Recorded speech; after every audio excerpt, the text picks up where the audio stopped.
नमस्कार दोस्तों, मैं शिवा सर नई दिशाएं ऑनलाइन क्लासेस में आप सभी लोगों का हार्दिक स्वागत करता हूं। दोस्तों, आज हम लोग कक्षा 10 यूपी बोर्ड सूरदास के पद को पढ़ेंगे। जैसा कि आप लोग जान रहे हैं कि अब परीक्षा में कुछ ही समय बचा है, तो आइए सूरदास के पद की व्याख्या को करते हैं और एक नए क्लेवर में, एक नए रूप में, जैसा आप लोग सुन रहे होंगे, मैं आप लोगों को गीत के माध्यम से यह पाठ पढ़ाऊंगा, जिसका आप लोग आनंद लेंगे और आपका पाठ भी तैयार हो जाएगा। तो आइए सूरदास के पद की व्याख्या करते हैं। इससे पहले आइए सूरदास जी के कुछ जीवन परिचय के बारे में पता कर लेते हैं। तो दोस्तों, सूरदास जी का जन्म सन 1478 ईस्वी में रुनकता नामक जगह पे हुआ था। यह आगरा और दिल्ली रूट पे पड़ता है। इनके पिता का नाम रामदास शासक था। इनकी मृत्यु सन 1583 ईस्वी में हो गई। ये ब्रज भाषा के बहुत ही बड़े विद्वान थे। इनकी शैली जो थी मुक्तक शैली और गीत में भी रचनाएं करते थे। इनको अष्ट छाप का जहाज भी कहा जाता है, क्योंकि इनके गुरु जो बल्लभाचार्य जी थे, उन्होंने 8 कवियों का एक समूह बनाया था, जिसे कहा जाता है अष्ट छाप के कवि। तो आइए देर न करते हुए टॉपिक पे आते हैं। पहला आपके पास एक पद है सूरदास जी का, जिसमें भक्त शिरोमणि सूरदास जी ने अपने आराध्य श्री कृष्ण के चरणों की महिमा का वर्णन करते हुए कहते हैं, क्या कहते हैं, आइए। कि चरण कमल बंद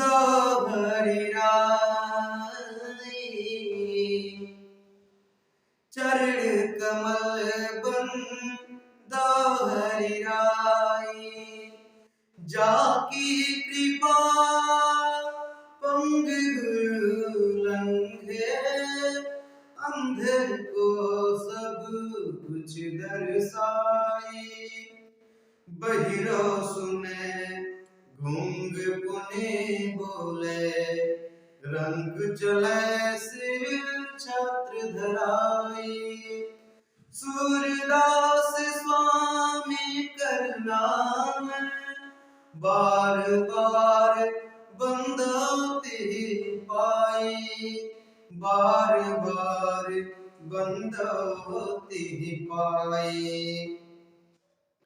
भक्त शिरोमणि सूरदास जी श्री कृष्ण के कमल रूपी चरणों की महिमा का वर्णन करते हुए कहते हैं कि चरण कमल बंदो हरिराई, मैं, हे प्रभु, मैं आपके कमल रूपी चरणों की वंदना करता हूँ। जाकी कृपा पंग लंघे, अंधे को सब कुछ दर्शाई। जाकी माने जिनकी कृपा से, यानी आपके कृपा से। पंग लंघे माने लंगड़ा व्यक्ति, गिरिमिस पहाड़ होता है तो पहाड़ को लांघ जाता है। अंधे को सब कुछ दर्शाए, अंधा व्यक्ति सब कुछ देखने लगता है, अर्थात अंधे व्यक्ति को सब कुछ दिखाई देने लगता है। बहिरो सुने गूंग पुनि बोले, बहरा व्यक्ति सब कुछ सुनने लगता है और गूंगा व्यक्ति फिर से बोलने लगता है। रंग चले सिर छत्र धराई, और रंग में सोचा है दरिद्र व्यक्ति, दरिद्र व्यक्ति अपने सर पे मुकुट धारण कर लेता है, अर्थात अमीर बन जाता है। तो सूरदास जी कहते हैं कि सूरदास स्वामी करुणा में बार बार बंदोती पाई, माने सूरदास जी कह रहे हैं कि सूरदास स्वामी करुणा में बार बार बंदोती पाई। हे करुणा के सागर, हे दया के सागर श्री कृष्ण जी, मैं आपके चरणों की बार बार वंदना करता हूँ। तो इस पद में आप लोग देख रहे हैं कि चरण कमल बंदो हरिराई में रूपक अलंकार का प्रयोग किया गया है। आइए अगले पद की तरफ चलते हैं। यहाँ पे चूंकि सूरदास जी सगुण मार्ग के, सगुण धारा के कवि थे और उन्होंने निर्गुण मार्ग को कठिन बताया है और कहते हैं क्या कहते हैं, आइए गीत के माध्यम से देखते हैं। कह रहे हैं कि अभिगत गति कुछ कहत न आवे, जो गूंगे मीठे फल को रस अंतर्गत ही भावे, परम स्वाद सब ही सुनिरंतर अमित तो शिव पूजा है, मन वाणी को अगम अगोचर सो जाने जो पावे, रूप रेख गुण जात जुगत बिनु निरालंब कित जावे, सब विधि अगम विचार हिताते सूर सगुन पद गावे, सूर सगुन पद गावे। प्रस्तुत पद में महाकवि सूरदास जी कहते हैं कि अभिगत गति कछु कहत न आवे। अभिगत माने जिसके बारे में कुछ भी नहीं कहा जा सकता है, उसकी अवस्था के बारे में कुछ भी नहीं कहा जा सकता है। क्या नहीं कहा जाता है कि अभिगत गति कुछ कहत न आवे, ज्यों गूंगे मीठे फल को रस अंतर्गत ही आवे। माने निर्गुण निराकार ब्रह्म की अवस्था के बारे में, गति के बारे में कुछ नहीं कहा जा सकता है। यह उसी प्रकार से है कि ज्यों गूंगे मीठे फल को रस अंतर्गत ही भावे। जिस प्रकार से किसी गूंगे व्यक्ति को मीठा फल खाने के लिए दे दिया जाए तो वह उसके रस का आस्वादन तो करता है, उसके रस को तो चखता है, लेकिन उसका वर्णन नहीं कर पाता है। तो उसी प्रकार से निर्गुण निराकार ब्रह्म भी है, जो उसको धारण कर लिया है वही इसको अंदर अंदर महसूस कर पाता है, वो उसका वर्णन नहीं कर पाता है, बता नहीं पाता है। आगे कर रहे हैं कि परम स्वाद सब ही सुनिरंतर, परम स्वाद सब ही सुनिरंतर अमित तो उपजावे। परम स्वाद माने लगातार श्रेष्ठ स्वाद लेता है, अंतिम स्वाद ग्रहण करता है और लगातार चखता रहता है। अमित तो उपजावे, अमित माने ज्यादा मात्रा में, अधिक मात्रा में वह संतुष्टि प्राप्त करता है, आपको संतुष्टि प्राप्त करता है। तो कहना है कि मन वाणी को अगम गोचर सो जाने जो पावे। मन से, वाणी से उस रास्ते को पाना कठिन है, अगम्य है, अगम्य मीन्स होता है जहां जाया नहीं जा सकता। तो जो निर्गुण निराकार ब्रह्म का मार्ग है वह मन और वाणी के द्वारा नहीं प्राप्त किया जा सकता है। अर्थात जब तक इंद्रियों को अपने वश में न किया जाए तब तक निर्गुण निराकार ब्रह्म के मार्ग पे नहीं चला जा सकता है। ऐसा महाकवि सूरदास जी कह रहे हैं, बताते हैं कि सो जाने जो पावे। सो जाने माने वही जान सकता है जो जिसने प्राप्त कर लिया है। कह रहे हैं कि रूप रेख गुण जात जुगत बिनु निरालंब की धावे। रूप माने जिसका कोई रूप नहीं है, जिसका कोई रेखा नहीं है, जिसकी कोई जाति नहीं है, जिसके लिए कोई युक्ति में साधन सा है, यानी जिस तक जहां उस तक पहुंचने के लिए कोई साधन नहीं है। निरालंब की धावे, निरालंब माने बिना सहारा का। तो बताइए जहां उस मार्ग तक पहुंचने के लिए कोई साधन ही नहीं है तो बिना आश्रय का कोई व्यक्ति कैसे वहां पे रुक सकता है, कैसे टिक सकता है। सब विधि अगम विचार ही ताते सूर सगुन पद गावे। इसलिए अंत में सूरदास जी कहते हैं कि मैंने सब युक्ति किया, सब विधि विधान किया, लेकिन अंत में क्या किया, सूर सगुन पद गावे। सूरदास जी कह रहे हैं कि मैं कृष्ण के सगुण पद को गाना शुरू कर दिया। हरे कृष्ण हरे राम हरे कृष्ण हरे राम। अगले पद में कहा गया है भगवान श्री कृष्ण के वात्सल्य रस का वर्णन महाकवि सूरदास जी किए हैं। कह रहे हैं कि बाल कृष्ण थोड़ा सा बड़े हो गए और वह अब घुटने के बल चलना सीख गए हैं। तो कैसा है उस समय का दृश्य बता रहे हैं कि किलकत कान्ह घुटुरनियावत, किलकत कान्ह घुटुरनियावत, मणि में कनक नंद के आंगन, बिंब पकड़े भर धावते। कबहु निरखी हरि आप चाहतो, करि सो पकड़न चाहते। किल की हसत राजत द्वैधतिया, पुनि पुनि तिहि अवगाहत। कनक भूमि पर कर पग छाया, कनक भूमि पर कर पग छाया, यह उपमा एक राजति। करि करि प्रतिपद प्रतिमनि वसुधा, कमल बैठक साजते। बाल दशा सुख निरखि जसोदा, पुनि पुनि नंद बुलावती।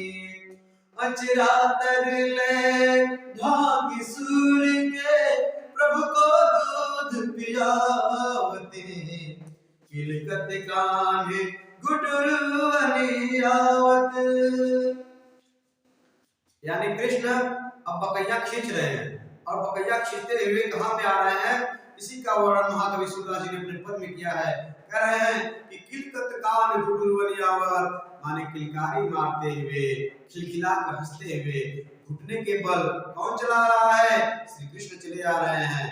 मणिमय कनक नंद के आंगन, बिंब पकड़े धावत।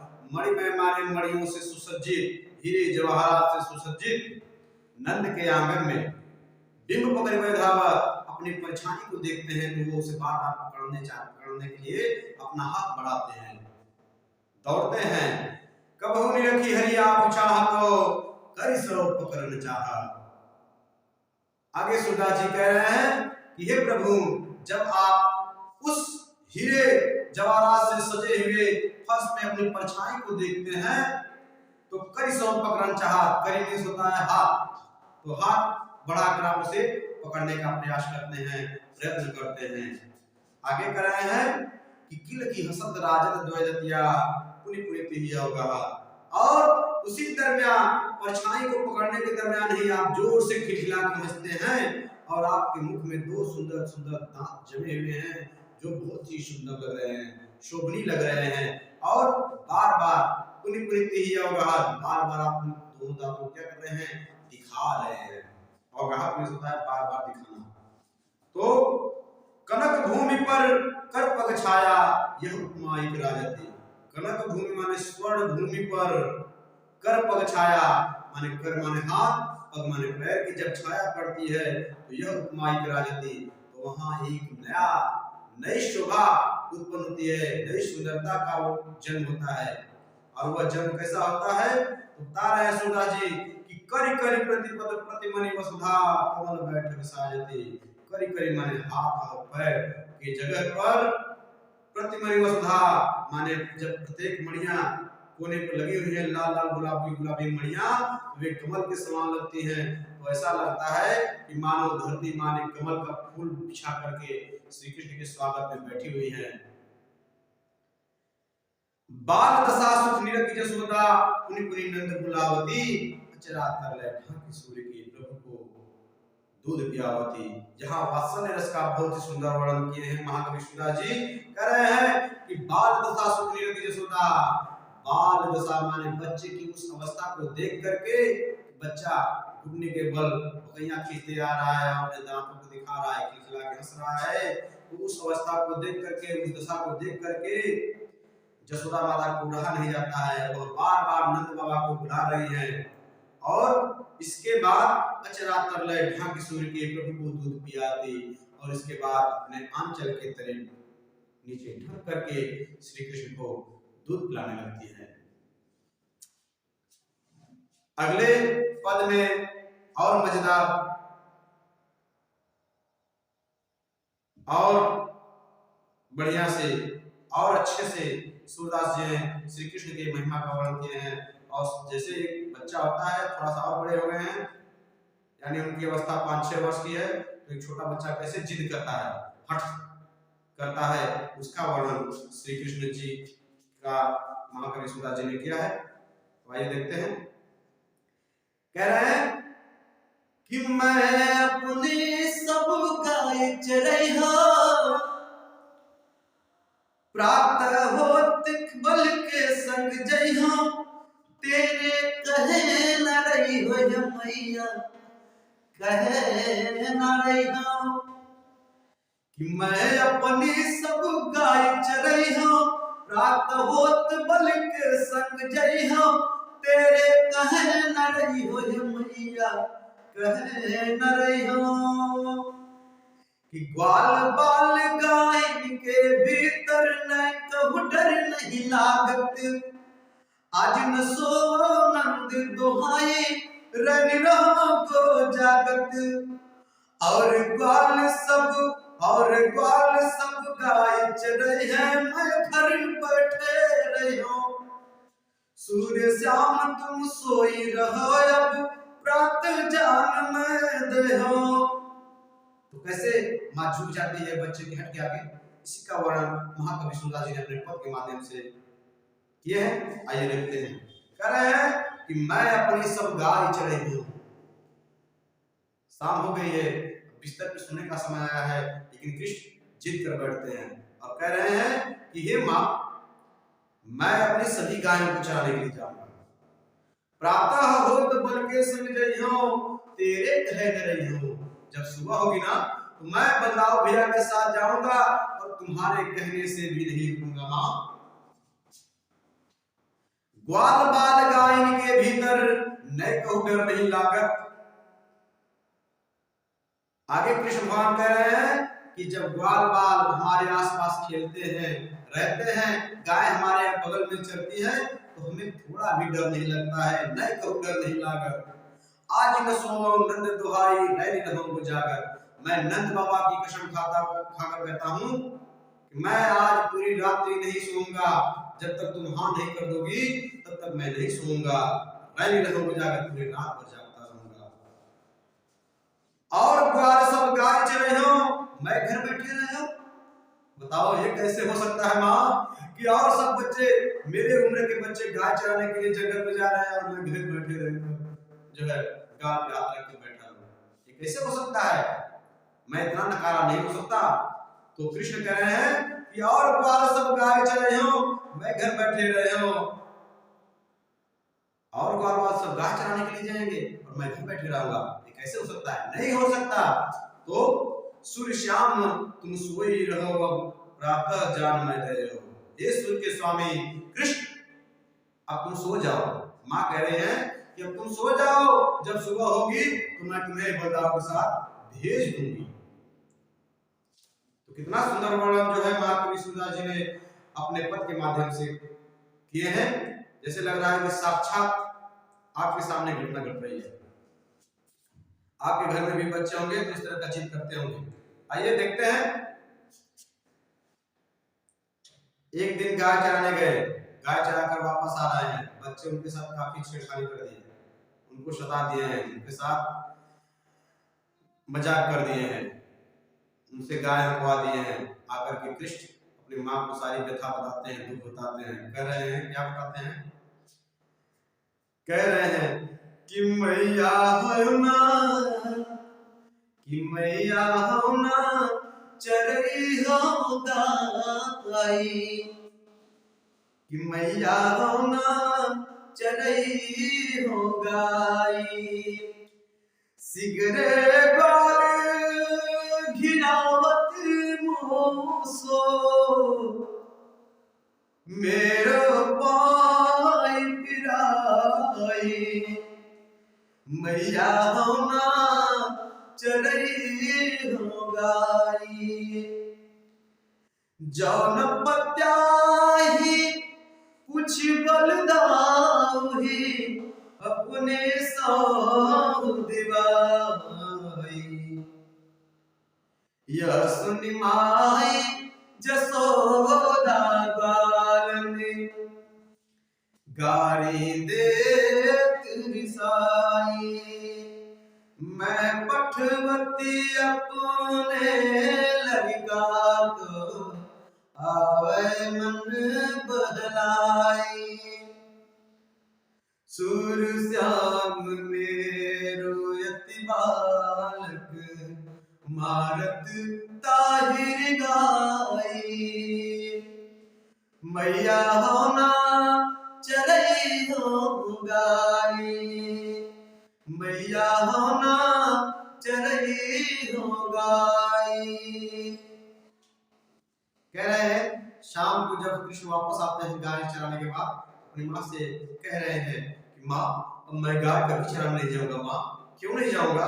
तो कह रहे हैं कि सिगरे ग्वाल घिरावत मोसो मेरो पानी पिराई।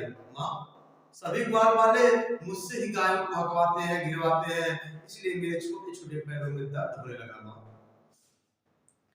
जो न पत्याही पूछ बलिदाहू ही अपनी सौं दिवाई।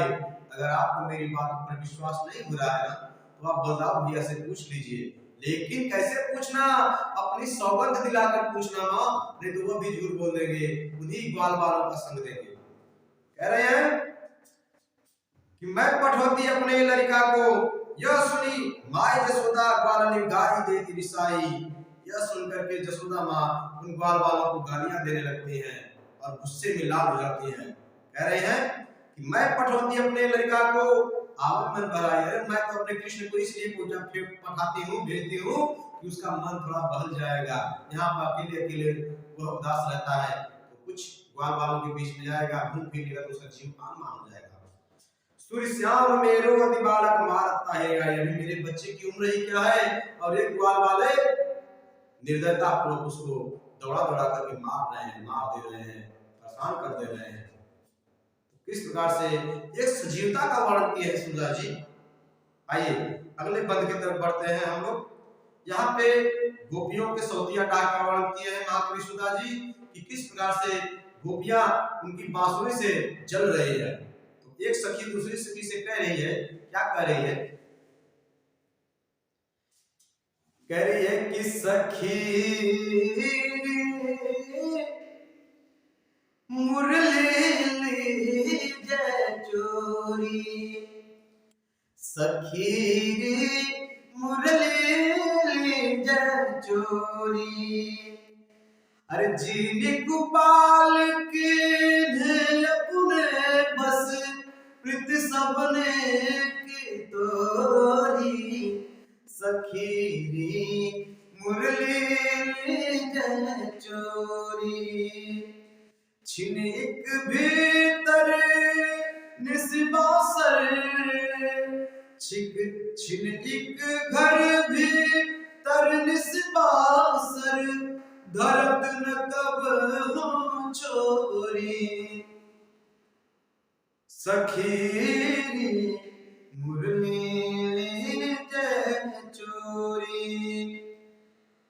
ना जानो कछु मेरी मोहिनी, ना जानो कछु मेरी मोहिनी, राखे अंग अंग भोरी, सूरदास को सूरदास प्रभु को मन सजनी, बांधो राग की डोरी, सखी मुरली लीजे चोरी। एक सखी अपनी व्यथा, अपनी दुख, यानी सखी कौन है? राधा, उनकी प्रियंका अपने सहेलियों से कह रही हैं, क्या कह रही हैं? सखी मुरली लीजे चोरी, हे सखी इस मुरली को, इस बांसुरी को चुरा लिया जाए। जेनी गोपाल किन्हे अपने बस प्रीत सबने की तोरी, जिसने गोपाल को अर्थात कृष्ण को अपने वश में कर लिया है, प्रीति सबने की तोरी, और सबसे प्रेम के धागे को तोड़ दिया है, हम सबके प्रेम के धागों को तोड़ दिया है। छिन एक भीतर, छिन एक घर भीतर निसिबासर, धरत न कबहू छोरी। छिन माने एक क्षण भी, चाहे घर के बाहर हो चाहे घर के भीतर हो, एक पल भी बांसुरी से जुदा नहीं होते हैं, अलग नहीं होते हैं। धरत न कबहू छोरी, कबहू उसे छोड़ते नहीं है, कहीं रखते नहीं है, ताकि मौका मिले तो हम लोग बांसुरी को चुरा लें। कबहू कर कबहू अधरणी कबहू खोसत जोरी, कबहू कर माने कभी हाथों में ले लेते हैं, कभी होठों पे धारण कर लेते हैं, कबहू खोसत जोरी, कभी अपने कमर में खोस लेते हैं। आगे गोपियां कह रहे हैं कि ना जानो कछु मेरी मोहिनी राखे जग भोरी। ना जानो माने पता नहीं, कछु मेरी मोहिनी उसने कौन सा मोहिनी मंत्र चला दिया है कि राखे जग भोरी, कि वे अपने अपने अंग से उसे चिपका कर रखे रहते हैं, लगाए रखते हैं।